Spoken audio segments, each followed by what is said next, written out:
Hello friends. इस video में हम स्टार्ट करने जा रहे हैं अगस्त महीने के करंट अफेयर्स सेकंड वीक के, और ये इस वीडियो का पार्ट 1 है इस वीक का। तो चलिए वीडियो स्टार्ट करते हैं। और सबसे पहले देखेंगे न्यू अपॉइंटमेंट्स, जो इस वीक में न्यू अपॉइंटमेंट्स हुई हैं उसके बारे में जानते हैं।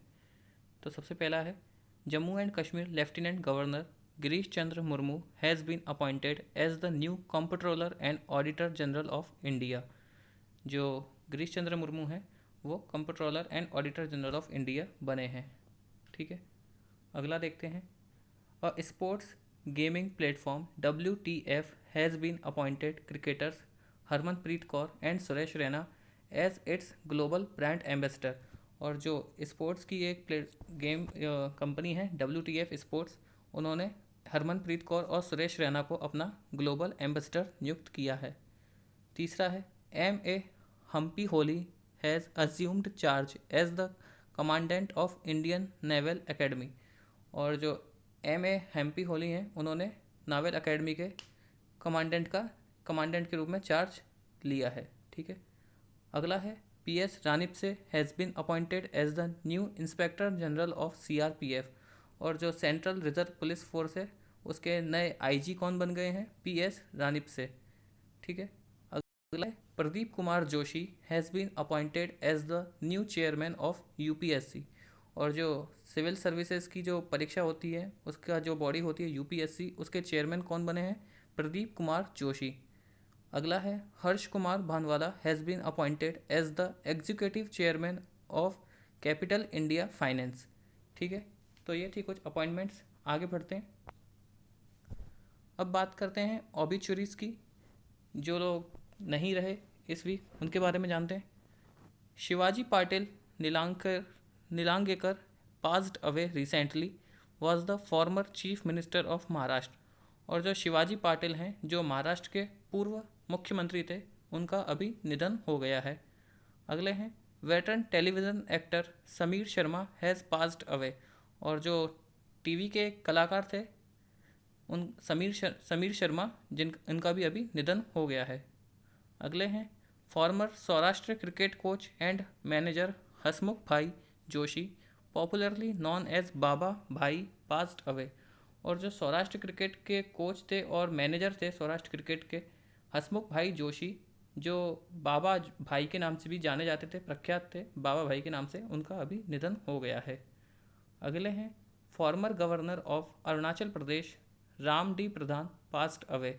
और जो अरुणाचल प्रदेश के पूर्व गवर्नर थे राम डी प्रधान, इनका भी अभी निधन हो गया है। अगले हैं Padma Vibhushan Ebrahim Alkazi, passed away recently, he was a renowned theatre director. और जो इब्राहिम अलकाजी हैं जो एक थिएटर डायरेक्टर थे और पद्म विभूषण से भी सम्मानित थे, इनका भी अभी देहांत हो गया है। आगे बढ़ते हैं और इस वीक के जो इम्पोर्टेंट डेज़ हैं इनके बारे में जानते हैं।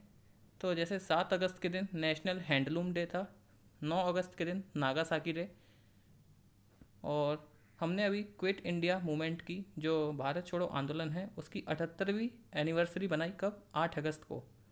और 9 अगस्त के दिन क्या था? World tribal day. ठीक है, तो ये थे कुछ इम्पोर्टेंट डेज।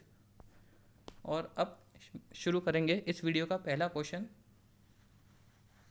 जो कि है which bank has selected Infosys Finacle to digitally transform its transaction banking business. किस बैंक ने अपने लेन देन बैंकिंग व्यवसाय को डिजिटल रूप में बदलने के लिए इन्फोसिस फाइनेकल को चुना? तो ऑप्शन देखते हैं। पहला ऑप्शन है bank of Japan, second option bank of Canada, third option है national bank of Bahrain, fourth option reserve bank of India.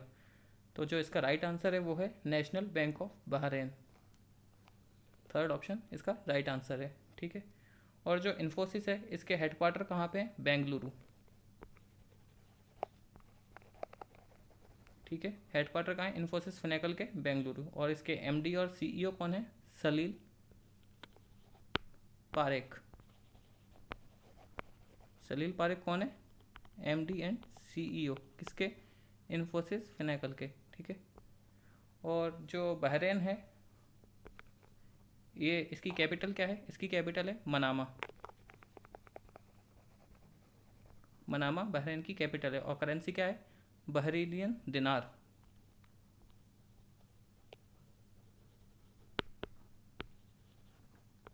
बहरीनियन दिनार इसकी कैपिटल है। ठीक है। और यहाँ पे रिजर्व बैंक ऑफ इंडिया भी दिया है एक ऑप्शन में। तो रिजर्व बैंक ऑफ इंडिया कब बना था? रिजर्व बैंक ऑफ इंडिया बना था 1935 में। 1935 में रिजर्व बैंक ऑफ इंडिया बना था। और किस एक्ट के तहत? RBI act 1934। ठीक है। आरबीआई एक्ट 1934 के अंतर्गत रिजर्व बैंक ऑफ इंडिया बना था और इसका स्थापना कब हुई थी? 1935 में। और जो इसके पहले गवर्नर थे उनका नाम क्या है? Sir Osborne Smith. ठीक है। सर ऑसबोर्न स्मिथ इसके पहले गवर्नर थे। और पहले भारतीय गवर्नर, उनका नाम क्या है? उनका नाम है C D Deshmukh. C D Deshmukh, Chintaman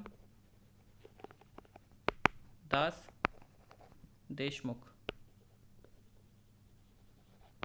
ठीक है।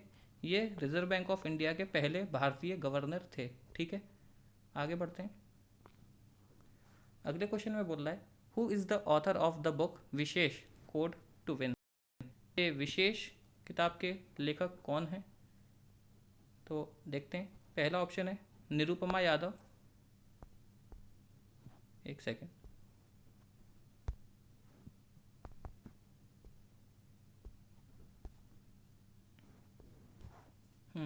तो ऑप्शन देख लेते हैं। पहला ऑप्शन है निरुपमा यादव। सेकंड ऑप्शन है अंकिता भोगले। थर्ड ऑप्शन है मल्लिका बजाज। फोर्थ ऑप्शन है कादम्बरी मुरली। तो जो इसका राइट आंसर है वो है निरुपमा यादव। ठीक है। आगे बढ़ते हैं। अगले क्वेश्चन में बोल रहा है विच स्टेट हैज़ लॉन्च्ड शहीद महेंद्र कर्मा तेंदुपत्ता संग्राहक सामाजिक सुरक्षा योजना, a social security scheme for tendu leaves collector. किस राज्य ने अभी हाल ही में शहीद महेंद्र कर्मा तेंदुपत्ता संग्राहक सामाजिक सुरक्षा योजना नाम की एक सामाजिक सुरक्षा जो तेंदुपत्ते के संग्राहकों के लिए प्रारंभ की है? बेसिकली जो तेंदुपत्ते जो इकट्ठे करते हैं उनके लिए ये योजना है जिसका नाम है शहीद महेंद्र कर्मा तेंदुपत्ता संग्राहक सामाजिक सुरक्षा योजना। तो ये किस राज्य ने शुरू की है? तो ऑप्शन देखते हैं। पहला ऑप्शन है Haryana. Second option Chhattisgarh. Third option है पंजाब। Fourth option Himachal Pradesh. तो जो इसका राइट आंसर है वो है छत्तीसगढ़। छत्तीसगढ़ सरकार ने ये योजना अभी प्रारंभ की है और इस योजना के अंतर्गत 12 लाख जो ट्राइबल फैमिलीज हैं उनको लाभ पहुंचेगा। ठीक है। 12 लाख ट्राइबल फैमिलीज को इसके अंतर्गत लाभ मिलेगा। और छत्तीसगढ़ के सीएम का नाम क्या है? भूपेश बाघेल। भूपेश बघेल। और गवर्नर कौन है यहाँ की? गवर्नर का नाम है अनुसुईया। ओके। ठीक है। ये यहाँ के गवर्नर हैं। और छत्तीसगढ़ में नेशनल पार्क कौन कौन से हैं? छत्तीसगढ़ में 3 नेशनल पार्क हैं मेन। उनका नाम है जैसे Indravati national park, Kangra valley national park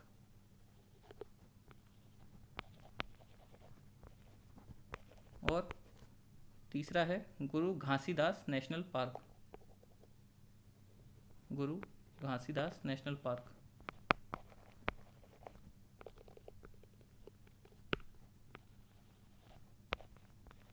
ठीक है। ये 3 नेशनल पार्क छत्तीसगढ़ राज्य में है। आगे बढ़ते हैं। अगले क्वेश्चन में बोल रहा है which state has launched Parivar Pehchan Patra to enable the citizen to get the benefit of various central and state government scheme. तो अभी किस राज्य ने अभी हाल ही में उस राज्य के नागरिकों को केंद्र और राज्य की योजनाओं का लाभ उठाने के लिए परिवार पहचान पत्र प्रारंभ किया है? तो ऑप्शन देखते हैं। पहला ऑप्शन है हरियाणा। सेकंड ऑप्शन है असम। थर्ड ऑप्शन है मध्य प्रदेश। फोर्थ ऑप्शन है उत्तर प्रदेश। तो जो इसका राइट आंसर है वो है हरियाणा। हरियाणा राज्य ने अभी परिवार पहचान पत्र नाम की एक स्कीम चलाई है उस राज्य के नागरिकों के लिए। और इस स्कीम से क्या होगा? इस स्कीम के तहत राज्य और सेंट्रल की जितनी भी योजनाएं होंगी उसका लाभ उस राज्य के नागरिक उठा सकेंगे। ठीक है, तो हरियाणा की राजधानी क्या है? हरियाणा की राजधानी है चंडीगढ़। ठीक है, इसके सीएम कौन है? सीएम का नाम है मनोहर लाल खट्टर। मनोहर लाल खट्टर कौन है? सीएम। और गवर्नर कौन है? सत्यदेव नारायण आर्य। सत्यदेव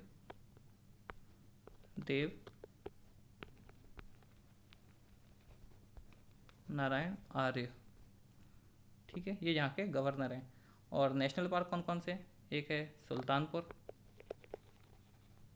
सुल्तानपुर नेशनल पार्क, और दूसरा है कालेसर नेशनल पार्क। ठीक है, आगे बढ़ते हैं। अगले क्वेश्चन में बोल रहा है, which state has decided to start a programme in lines with Mann Ki Baat for the people of the state? किस राज्य ने अभी हाल ही में मन की बात नामक एक नए प्रोग्राम का प्रारंभ किया है? तो ऑप्शन देखते हैं। पहला ऑप्शन है हिमाचल प्रदेश, सेकंड ऑप्शन है उत्तराखंड, थर्ड ऑप्शन है पंजाब, फोर्थ ऑप्शन है उत्तर प्रदेश। तो जो इसका राइट आंसर है वो है हिमाचल प्रदेश। हिमाचल प्रदेश ने अभी हाल ही में मन की बात नाम के एक नए प्रोग्राम का प्रारंभ किया है। और हिमाचल प्रदेश के सीएम का नाम क्या है? जयराम ठाकुर। और गवर्नर कौन है? बंडारू दत्तात्रेय।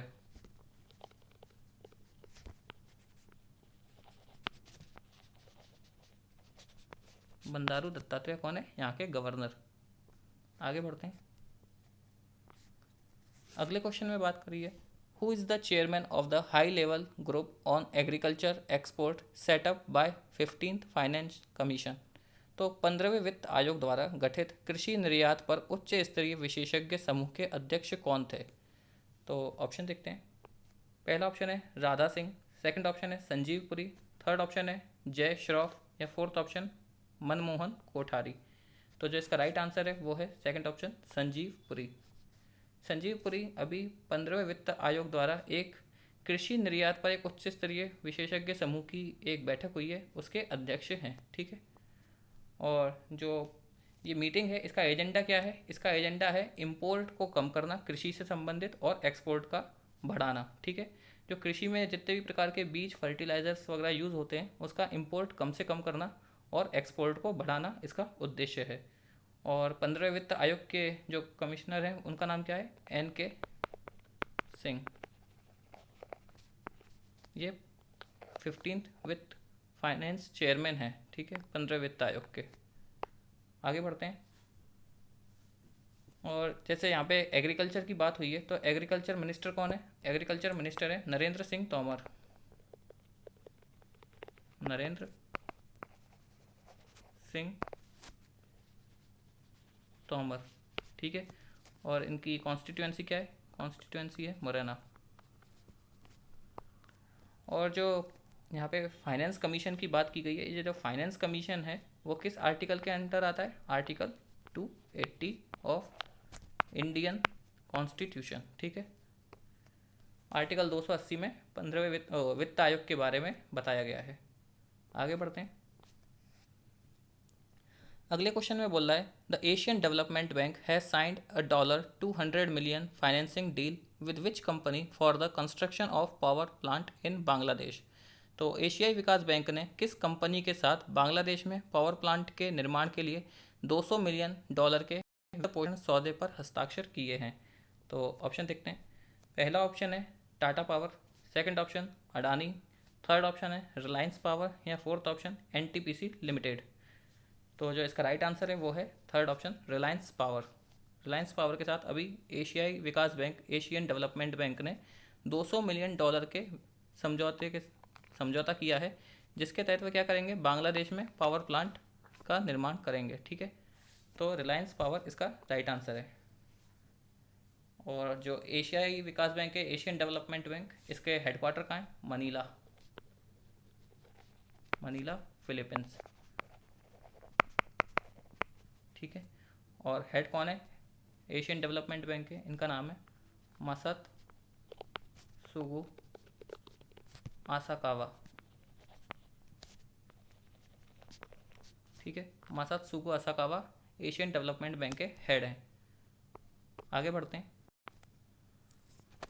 विच company has surpassed Saudi Aramco to become the world most valuable company with a market capital of $1.84 trillion. तो सऊदी अरामको को पीछे छोड़कर दुनिया की सबसे मूल्यवान पब्लिक ट्रेडेड कंपनी कौन सी बन गई है? तो ऑप्शन देखते हैं। पहला ऑप्शन है Microsoft, second option Apple, third option Amazon, fourth option Google. तो जो इसका राइट आंसर है वो है एप्पल। एप्पल दुनिया की दूसरी सबसे बड़ी, सबसे मूल्यवान कंपनी बन गई है सऊदी अरामको को पीछे छोड़कर।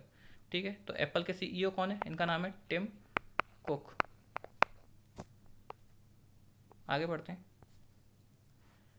Business with turnover above crore are mandated to submit e invoicing.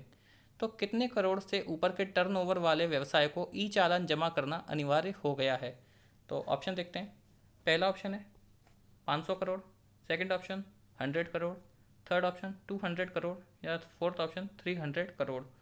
तो जो इसका राइट आंसर है वो है ऑप्शन फर्स्ट 500 करोड़। तो इससे पहले कितना था? इससे पहले ये लिमिट थी 100 करोड़ की। ठीक है, अगला क्वेश्चन देखते हैं।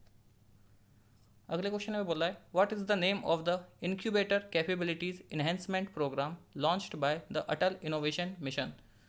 अटल इनोवेशन मिशन द्वारा शुरू किए गए इंक्यूबेटर कैपेबिलिटी एनहांसमेंट प्रोग्राम का नाम क्या है? तो ऑप्शन देखते हैं।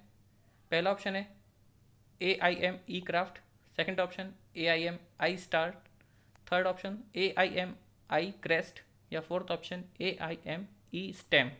तो जो इसका राइट आंसर है वो है AIM ई क्राइस्ट। ठीक है, और ये किसके द्वारा स्थापित किया गया? ये स्थापित किया गया नीति आयोग द्वारा। ठीक है, ये जो अटल इनोवेशन प्लान है ये नीति आयोग द्वारा चलाया जा रहा है। ठीक है, किसके लिए? इनोवेशन और एंटरप्रेन्योरशिप को प्रमोट करने के लिए। और जो नीति आयोग होते हैं इसके सीईओ कौन है? इसके सीईओ हैं अमिताभ कांत। अमिताभ कांत। और ये नीति आयोग बना कब था? नीति आयोग का एस्टेब्लिशमेंट हुआ था 1 जनवरी 2015। ठीक है, 1 जनवरी 2015 को नीति आयोग बना था। और इसने किसको रिप्लेस किया था? इसने किया था प्लानिंग कमीशन को। Planning commission. ठीक है, और जो नीति आयोग के चेयरमैन होते हैं या हेड जैसे बोलते हैं वो कौन होते हैं? PM। ये एक्स ऑफिशियो पोस्ट होती है। नीति आयोग का जो भी अध्यक्ष होगा वो कौन होगा? PM। ठीक है, आगे बढ़ते हैं। अगले क्वेश्चन में बोल रहा है as per the finance stability report released by RBI। तो एक चीज़ तो यहाँ से पता चल गई कि जो फाइनेंशियल स्टेबिलिटी रिपोर्ट होती है वो किसके द्वारा पब्लिश की जाती है? RBI के द्वारा। The gross NPA ratio of all SCBs, ये SCBs क्या है? स्टेट कोऑपरेटिव बैंक्स, में increase to what percent by March 2021। तो रिजर्व बैंक ऑफ इंडिया की वित्तीय स्थिरता रिपोर्ट के अनुसार मार्च 2021 तक सभी स्टेट कोऑपरेटिव बैंक्स का सकल NPA अनुपात कितने प्रतिशत तक बढ़ जाएगा? तो ऑप्शन देखते हैं। पहला ऑप्शन है 11.5, सेकंड ऑप्शन 12.5, थर्ड ऑप्शन 10.5 या फोर्थ ऑप्शन 13.4। तो जो इसका राइट आंसर है वो है 12.5। ठीक है, आगे बढ़ते हैं। और यहाँ पे जो NPA दिया गया है, NPA का क्या मतलब होता है? Non performing asset. ठीक है, नॉन परफॉर्मिंग एसेट या जिसे हम बैड डेट्स भी कहते थे।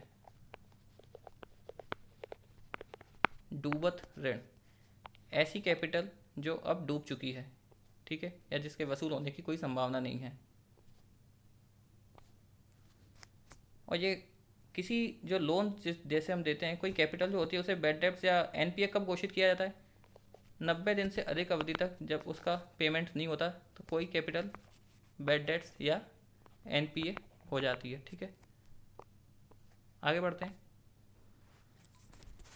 RBI has constituted a committee under the chairmanship of COVID-19 to suggest solution for stressed assets released to it। समझते हैं इस क्वेश्चन को। रिजर्व बैंक ऑफ इंडिया ने कोविड-19 से संबंधित तनावग्रस्त परिसंपत्तियों के समाधान पर सुझाव देने के लिए किसकी अध्यक्षता में समिति का गठन किया है? तो ऑप्शन देखते हैं। पहला ऑप्शन है उर्जित पटेल, सेकंड ऑप्शन केवी कामत, थर्ड ऑप्शन विरल आचार्य या फोर्थ ऑप्शन एनके सिंह। तो जो राइट आंसर है वो है सेकंड ऑप्शन केवी कामत। केवी कामत इसका राइट आंसर है, ठीक है। और ये केवी कामत कौन थे? ये फॉर्मर चेयरमैन थे न्यू डेवलपमेंट बैंक के। न्यू डेवलपमेंट बैंक, इसके चेयरमैन थे कौन? केवी कामत। आगे बढ़ते हैं। अगले क्वेश्चन में बोल रहा है in which country will the memorial to be built in the memory of Indian soldier who died in 1971। तो जो 1971 में शहीद हुए भारतीय सैनिकों की स्मृति में स्मारक बनाया जाएगा किस देश में? कौन सा देश 1971 में शहीद हुए भारतीय सैनिकों की स्मृति में एक स्मारक बनाएगा? तो सबसे पहले 1971 में क्या हुआ था? 1971 में बांग्लादेश नया देश बना था, ठीक है। पाकिस्तान से अलग करके बांग्लादेश का निर्माण किया गया था। तो इसका राइट आंसर क्या है? राइट आंसर बांग्लादेश ही है। बांग्लादेश अपने देश में भारतीय सैनिकों की याद में एक स्मारक बनाएगा, ठीक है। और जो बांग्लादेश है इसकी पीएम का नाम क्या है? शेख हसीना। शेख हसीना, ठीक है। प्रेसिडेंट कौन है? प्रेसिडेंट हैं बांग्लादेश के अब्दुल हामिद, ठीक है। करेंसी है टका और कैपिटल है ढाका। आगे बढ़ते हैं।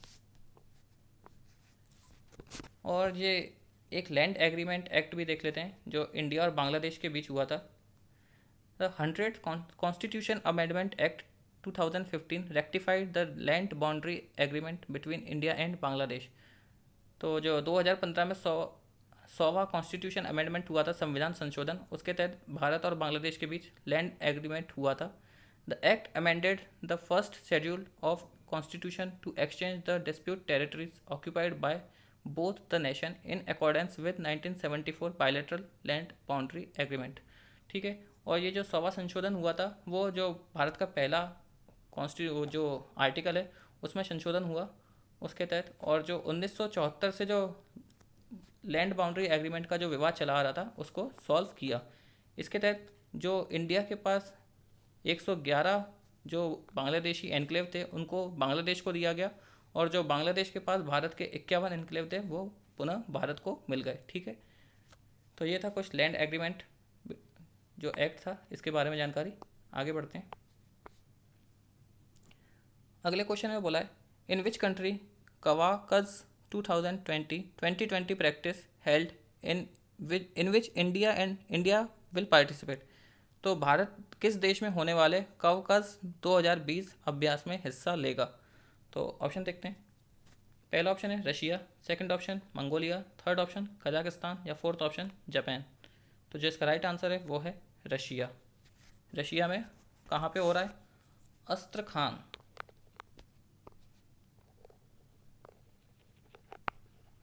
अस्त्रखान नाम की जगह वहाँ पे ये एक्सरसाइज हो रही है। ये एक प्रकार की मिलिट्री एक्सरसाइज है, ठीक है। और इसमें पाकिस्तान, चाइना भी भाग लेंगे, ठीक है। आगे बढ़ते हैं। Which state government tied up with Google to start online classes. हाल ही में किस राज्य सरकार ने ऑनलाइन कक्षाएं शुरू करने के लिए गूगल के साथ समझौता किया है? तो ऑप्शन देखते हैं। पहला ऑप्शन है Maharashtra, second option Gujarat, third option Madhya Pradesh या फोर्थ ऑप्शन आंध्र प्रदेश। तो जिसका राइट आंसर है वो है ऑप्शन ए महाराष्ट्र। महाराष्ट्र ने अभी गूगल के साथ ऑनलाइन कक्षा शुरू करने के लिए एक समझौते पर हस्ताक्षर किए हैं। और जो गूगल है इसके सीईओ कौन है? सुंदर पिचाई। सुंदर पिचाई, ठीक है। आगे बढ़ते हैं। Which app has been launched by Indian Railway for real time monitoring? ठीक है। हाल ही में भारतीय रेलवे ने रियल टाइम मॉनिटरिंग के लिए कौन सी ऐप लॉन्च की? तो ऑप्शन देखते हैं। पहला ऑप्शन है quick on time app, second option be alert, third option है OHE मॉनिटरिंग ऐप, या फोर्थ ऑप्शन रेलवे टाइम। तो जो इसका राइट आंसर है वो है OHE मॉनिटरिंग ऐप। ठीक है, अब ये OHE क्या है? क्या ये एक प्रकार की ऐसी ऐप है जिसके तहत इंडियन रेलवे अपनी ट्रेनों की टाइम को जो डिले करती हैं, मतलब जो ट्रेन लेट हो जाती हैं उसको कम करना, ट्रेन के डिले को, और जिसके लिए नागरिकों को जो ट्रैवलर होते हैं उनको वेट करना पड़ता है उसको भी कम करना इसका मोटो है इस ऐप का। और ऐप है क्या? ये इसका ऐप का नाम है ओवर हेड मॉनिटरिंग ऐप। ठीक है, ओवर हेड मॉनिटरिंग ऐप ये किसके द्वारा लॉन्च की गई है? Indian railway. ठीक है, और जो इंडियन रेलवे है इसके चेयरमैन कौन है? चेयरमैन का नाम है विनोद कुमार। विनोद कुमार इंडियन रेलवे के चेयरमैन है। और एक IRCTC भी बॉडी है इंडियन रेलवे की, ये एक प्राइवेट बॉडी है IRCTC। ये कब बनी थी? इसका इस्टेब्लिशमेंट हुआ था 27 सितंबर 1999। हेडक्वार्टर कहाँ है IRCTC के? न्यू दिल्ली। ठीक है, तो ये थी कुछ जानकारी। और रेलवे मिनिस्टर कौन है? पीयूष गोयल। पीयूष गोयल। आगे बढ़ते हैं, ये कुछ जान लेते हैं। ये वही चीज़ दी है जो ऐप के बारे में मैंने बताया था। आगे बढ़ते हैं, और एक चीज़ यहाँ पे ये डेटा देख लेते हैं। On 1 July 2020 for the first time in the history of Indian railway, भारतीय रेलवे की इतिहास में पहली बार 1 जुलाई 2020 को 100% punctuality of train was achieved. जो पूरी 100% जो टाइम पे चलने का पंक्चुअलिटी है ट्रेन की वो अचीव की गई। 201 ट्रेन अपने डेस्टिनेशन पे बिल्कुल सही समय पे उपस्थित हुई। और इससे पहले जो रिकॉर्ड था वो 23 मई 2020 का था, जब 99.54% पंक्चुअलिटी अचीव की गई थी। तो ये थी कुछ जानकारी। आगे बढ़ते हैं, अगले क्वेश्चन में बोला है which bank has tied up with Bharti AXA general insurance for smart plan shop package policy. हाल ही में किस बैंक ने भारतीय एक्सा जनरल इंश्योरेंस के साथ smart plan shop package policy के लिए समझौता किया है? ऑप्शन देखते हैं। पहला ऑप्शन है Paytm payment bank, second option Airtel payment bank, third option India post payment bank, या फोर्थ ऑप्शन है स्टेट बैंक ऑफ इंडिया। तो जो इसका राइट आंसर है वो है Airtel payment bank, second option Airtel payment bank. ठीक है, अब ये smart plan shop package policy क्या है? ये provide financial protection in case of damage to asset inside the shop due to fire. ठीक है, किसी भी दुकान में या शॉप में किसी प्रकार की कोई दुर्घटना हो जाती है तो उसके अगेंस्ट ये इंश्योरेंस प्रोवाइड करता है smart plan shop package policy. इस स्कीम के तहत जो दुकानदार होगा उसको इंश्योरेंस प्रदान किया जाएगा। ठीक है, तो ये थी इसके बारे में जानकारी। आगे बढ़ते हैं, अगले क्वेश्चन में बोला है union territory of Dadra and Nagar Haveli and Daman Diu has launched which mobile app to provide online education. जो केंद्र शासित प्रदेश है दादर और नागर हवेली और दमन दीव, इसने अभी हाल ही में कौन सा मोबाइल ऐप लॉन्च किया है? तो ऑप्शन देखते हैं। पहला ऑप्शन है ई शिक्षा सखी, सेकंड ऑप्शन ई ज्ञान मित्र, थर्ड ऑप्शन ई शिक्षक, या फोर्थ ऑप्शन ई पाठशाला। तो जो इसका राइट आंसर है वो है ई ज्ञान मित्र। ई ज्ञान मित्र के नाम का एक ऑनलाइन शिक्षा प्रदान करने के लिए एक मोबाइल एप्लीकेशन दादर नागर हवेली और दमन दीव ने लॉन्च की है। और ये जो दो दादर नागर हवेली और दमन दीव हैं ये पहले अलग अलग यूनियन टेरिटरीज हुआ करती थी, लेकिन 26 जनवरी 2020 को दोनों को मिला दिया गया और एक कर दी गई। और इन दोनों को मिलाने से भारत में जो यूनियन टेरिटरी है उनकी अब कितनी संख्या हो गई है? 8। ठीक है, आगे बढ़ते हैं और कुछ और जानकारी जान लेते हैं। जैसे जो मिनिस्ट्री ऑफ HRD थी, human resource development, human resource development, इसका नाम बदल के अब क्या कर दिया गया है? Ministry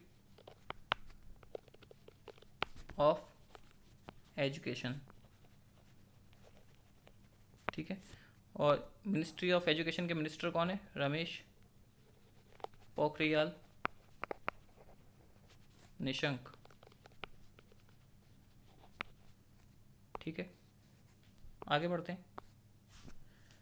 which national institution of technology institution which जो कौन सा एनआईटी है, इसने अभी हाल ही में अंग्रेजी साहित्य में एमए कार्यक्रम शुरू किया है?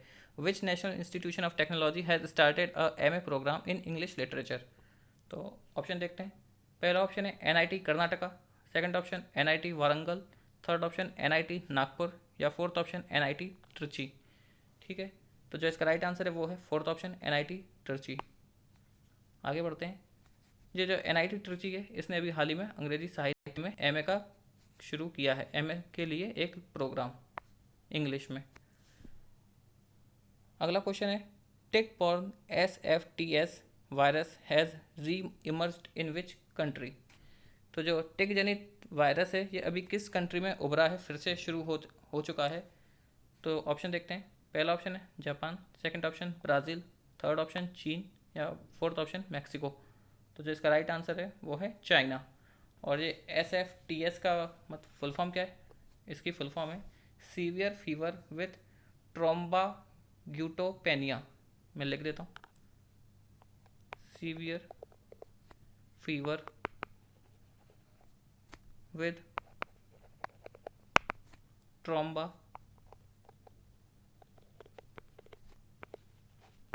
क्यूटोपेनिया। ठीक है, तो ये कुछ इसकी फुल फॉर्म है। आगे बढ़ते हैं। अगले क्वेश्चन में बोला गया है कंट्रीज फर्स्ट किसान स्पेशल ट्रेन और किसान rail will transport material between Bihar Danapur and which station? तो जो देश की पहली किसान स्पेशल ट्रेन है या किसान रेल जिसे हम बोल सकते हैं, ये बिहार के दानापुर रेलवे स्टेशन से किस रेलवे स्टेशन के बीच माल का परिवहन करेगी? तो ऑप्शन देखते हैं। पहला ऑप्शन है Kishanganj railway station, second option Deolali railway station, third option है बक्सर, या फोर्थ ऑप्शन कानपुर सेंट्रल। तो जो इसका राइट आंसर है वो है देवलाली स्टेशन। और ये जो देवलाली स्टेशन है वो किस राज्य में है? महाराष्ट्र। महाराष्ट्र। तो हम ये भी कह सकते हैं ये जो पहली ट्रेन है वो बिहार से महाराष्ट्र के बीच चलेगी। ठीक है, और ये जो किसान स्पेशल ट्रेन है या किसान रेल जिसे हम बोलें, ये जनरल बजट में इसका अनाउंसमेंट हुआ था। जनरल बजट जो निर्मला सीतारमण ने पेश किया था उसमें इसका अनाउंसमेंट हुआ था। और इसमें क्या खासियत रहेगी? इसमें कोल्ड स्टोरेज रहेंगे जिसके तहत जो फ्रूट्स और वेजिटेबल्स होते हैं वो ख़राब होने से बच जाएंगे। तो ये इस ट्रेन की विशेषता रहेगी। ठीक है, और अभी हाल ही में एक रिपोर्ट जो सबसे ज़्यादा फल उत्पादन के मामले में जो राज्य है वो कौन सा है? आंध्र प्रदेश। ठीक है, आंध्र प्रदेश में सबसे ज़्यादा फ्रूट्स का उत्पादन हुआ। ठीक है, और सब्जियों के मामले में वेस्ट बंगाल।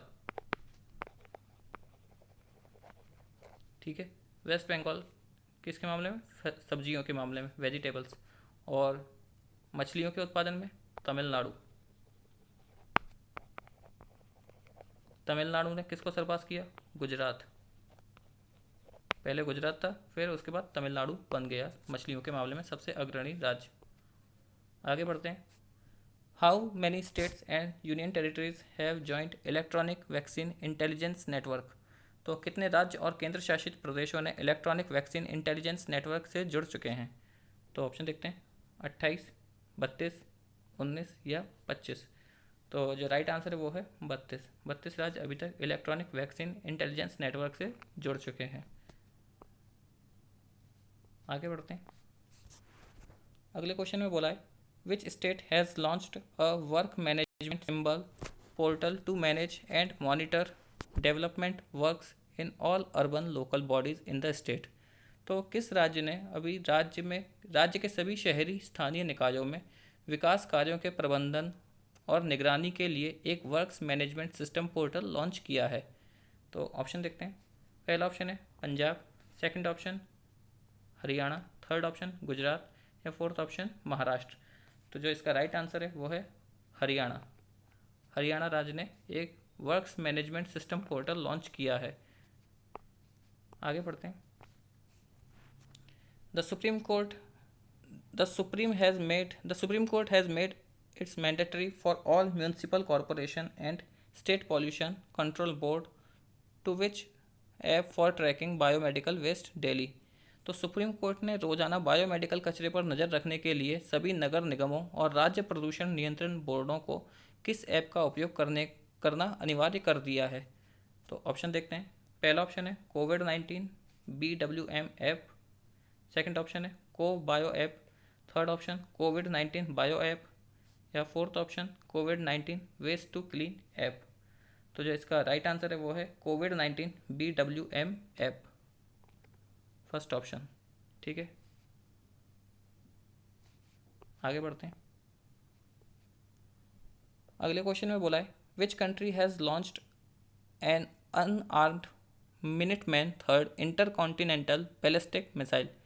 किस देश ने निशस्त्र मिनटमैन 3 अंतर महाद्वीपीय मिसाइल का उड़ान का परीक्षण किया। तो ऑप्शन देखते हैं।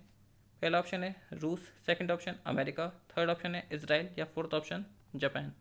तो जो इसका राइट आंसर है वो है अमेरिका। अमेरिका ने अभी हाल ही में मिनटमैन 3 का अंतर महाद्वीपीय मिसाइल का परीक्षण किया है। आगे बढ़ते हैं। अगला क्वेश्चन ने बोला है what is the rank of Reliance industry in the future brand index 2020।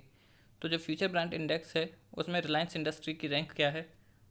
तो ऑप्शन देखते हैं। पहला ऑप्शन है first, second option third, third option fourth या फोर्थ ऑप्शन सेकंड। तो जो इसका राइट आंसर है वो है ऑप्शन फोर्थ, सेकंड पोजीशन पर है रिलायंस इंडस्ट्री। किसके तहत? फ्यूचर ब्रांड इंडेक्स 2020 के तहत। अगले क्वेश्चन में बोला है the BCCI has suspended the IPL title sponsorship deal with which Chinese mobile phone company. तो अभी हाल ही में भारतीय क्रिकेट बोर्ड ने किस चाइनीज़ मोबाइल फ़ोन कंपनी के साथ इंडियन प्रीमियर लीग के आगामी सीज़न के लिए टाइटल प्रायोजन करार को निलंबित कर दिया है। तो ऑप्शन देखते हैं। पहला ऑप्शन है Oppo, second option Vivo, third option है शाओमी या फोर्थ ऑप्शन हुवावे। तो जो इसका राइट आंसर है वो है ऑप्शन 2 वीवो। वीवो से स्पॉन्सरशिप BCCI ने छीन ली है। आगे बढ़ते हैं। अगले क्वेश्चन में बोल रहा है the following has launched MSME Saksham portal in association with TransUnion CIBIL. तो ऑप्शन देखते हैं। ट्रांस यूनियन सिविल के सहयोग से किसने MSME सक्षम नाम का पोर्टल लॉन्च किया है। तो ऑप्शन है RBI, second option SBI, third option है सिडबी या फोर्थ ऑप्शन एग्जिम बैंक। तो जो इसका राइट आंसर है वो है सिडबी। सिडबी की फुल फॉर्म क्या है? Small industrial development bank of India. Small industrial development bank of India. और जो सिडबी है इसके चेयरमैन का नाम क्या है? इसके चेयरमैन का नाम है मोहम्मद मुस्तफ़ा।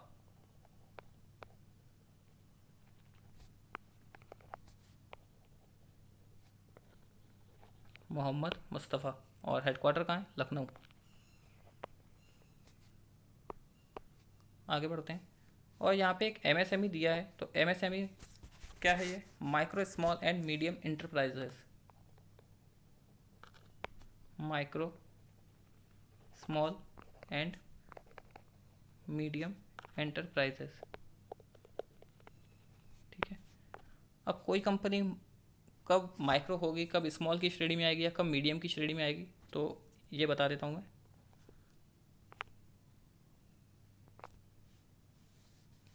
ठीक है, ये इन्वेस्टमेंट और ये बिजनेस।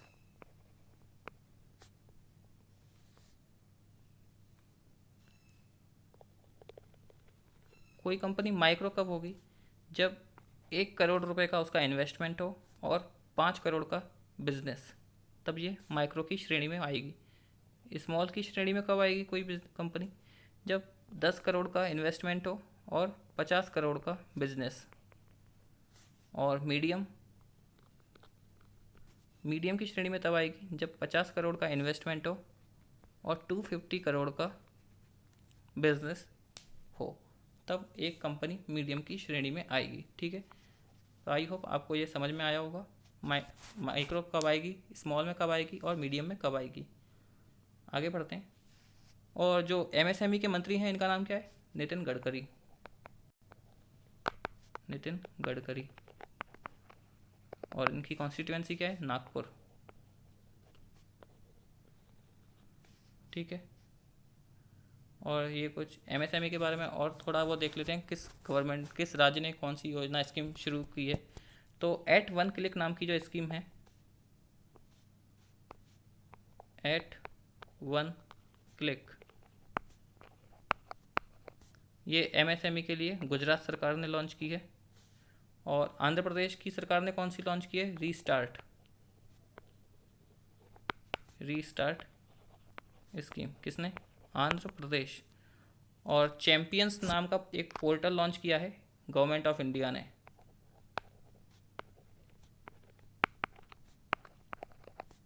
चैंपियंस ये किसने स्टार्ट किया है? Government of India. ठीक है। तो ये थी कुछ जानकारी एमएसएमई के बारे में। आगे बढ़ते हैं। तो अगले क्वेश्चन में बोला है which organisation has imposed sanction over cyber attacks on organisation of Russia, China and North Korea. किस संगठन ने साइबर हमलों के कारण रूस, चीन और उत्तर कोरिया के संगठनों पर प्रतिबंध लगा दिया है? तो ऑप्शन देखते हैं। पहला ऑप्शन है G20, second option world trade organization, third option है यूरोपियन यूनियन या फोर्थ ऑप्शन सार्क्स। तो जो इसका राइट आंसर है वो है ऑप्शन 3 यूरोपियन यूनियन। इसने अभी हाल ही में रूस, चीन और उत्तर कोरिया के जो संगठन है उन पर साइबर हमलों के कारण प्रतिबंध लगा दिया है। आगे बढ़ते हैं।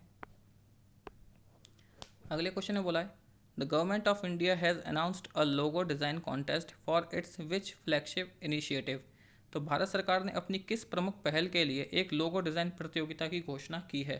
तो ऑप्शन है प्रधानमंत्री कौशल विकास योजना, second option national policy on education, third option है आत्मनिर्भर भारत अभियान या fourth option one nation one ration card.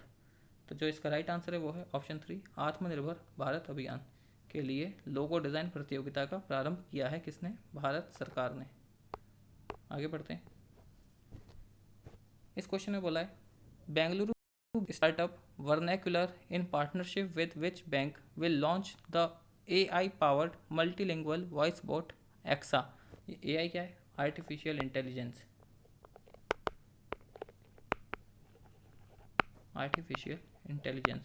कृत्रिम बुद्धिमत्ता। ठीक है। तो किसके साथ इसने स्टार्ट किया है? पहला ऑप्शन देखते हैं axis bank, second option HDFC bank, third option है ICICI बैंक या फोर्थ ऑप्शन येस बैंक। तो जिसका राइट आंसर है वो है option first axis bank. Axis bank के साथ बेंगलुरु की जो स्टार्टअप कंपनी है वर्नाकुलर, इसने एक वॉइस बोट जो आर्टिफिशियल इंटेलिजेंस ही पर आधारित होगा जिसका नाम है एक्सा, वो लॉन्च किया है। ठीक है। और इसी प्रकार का एक जो रोबोट है जो केरल की सरकार ने लॉन्च किया था उसका नाम क्या है? कर्मी बोट। ये किसने लॉन्च किया था? केरल गवर्नमेंट ने। और एक सेंट्रल रेलवे ने भी एक रोबोट बनाया, उसका नाम क्या है? कैप्टन अर्जुन। और जो IRCTC का रोबोट है उसका नाम क्या है? आस्क दिशा।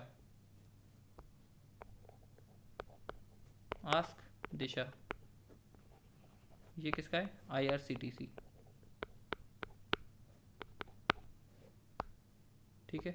आगे बढ़ते हैं। अगले क्वेश्चन में बोला है what is the repo rate decided by reserve bank of India in its second by monthly monetary policy meeting. तो भारतीय रिजर्व बैंक ने अपने दूसरे द्विमासिक मौद्रिक नीति में रेपो दर क्या तय की? ऑप्शन देखते हैं।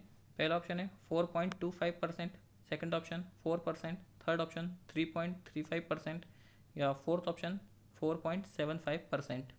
तो जो इसका राइट आंसर है वो है 4%। बैंक रेपो दर क्या रही? 4%।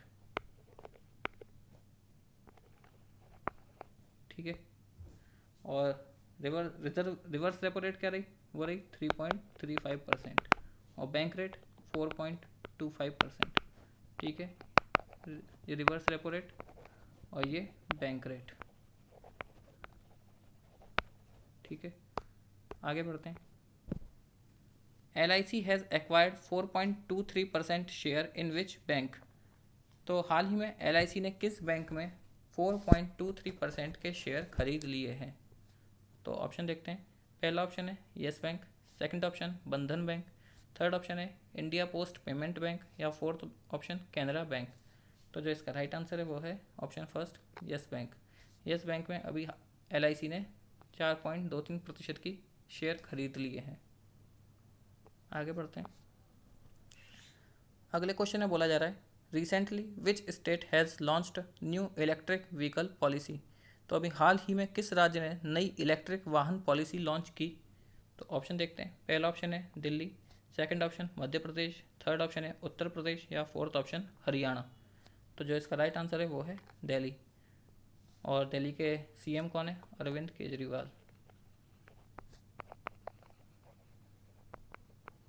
अरविंद केजरीवाल कौन है? दिल्ली के CM। ठीक है। और ये जो नई इलेक्ट्रॉनिक वाहन की जो पॉलिसी है इसके अंतर्गत क्या है? इस पॉलिसी के अंतर्गत जो भी कोई व्यक्ति होगा जो इलेक्ट्रॉनिक वाहन खरीदेगा उसको रोड टैक्स और रजिस्ट्रेशन टैक्स माफ़ कर दिया जाएगा उसका। ठीक है, इलेक्ट्रॉनिक वाहन खरीदने पर रोड टैक्स और रजिस्ट्रेशन टैक्स इसमें बेनिफिट मिल जाएगा उसको। ठीक है, और इस नीति का उद्देश्य क्या है? इसका उद्देश्य है 2024 तक 25% इलेक्ट्रॉनिक वाहन का उपयोग करना दिल्ली के अंतर्गत। ठीक है, और जो रोड मिनिस्टर है उनका नाम क्या है? नितिन गडकरी।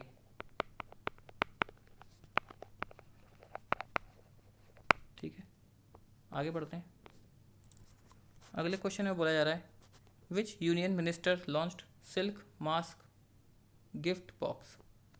तो किस केंद्रीय मंत्री ने सिल्क मास्क उपहार लॉन्च किया है? तो ऑप्शन है Nitin Gadkari, second option Ramesh Pokhriyal Nishank, third option है अमित शाह, या फोर्थ ऑप्शन स्मृति ईरानी। तो जो इसका राइट आंसर है वो है ऑप्शन है नितिन गडकरी। नितिन गडकरी ने अभी क्या किया है? सिल्क मास्क उपहार लॉन्च किया है, सिल्क मास्क गिफ्ट बॉक्स। ठीक है, तो ये थे क्वेश्चन इस वीडियो के। आई होप आपको वीडियो पसंद आई हो। अगर वीडियो पसंद आई हो तो वीडियो को लाइक ज़रूर करें, और जो भी आपके एक्सपीरियंस रहा हो वो कमेंट बॉक्स में ज़रूर शेयर करें, और मेरे चैनल को सब्सक्राइब करें अगर आपको वीडियो अच्छी लगी हो तो। Thank you very much.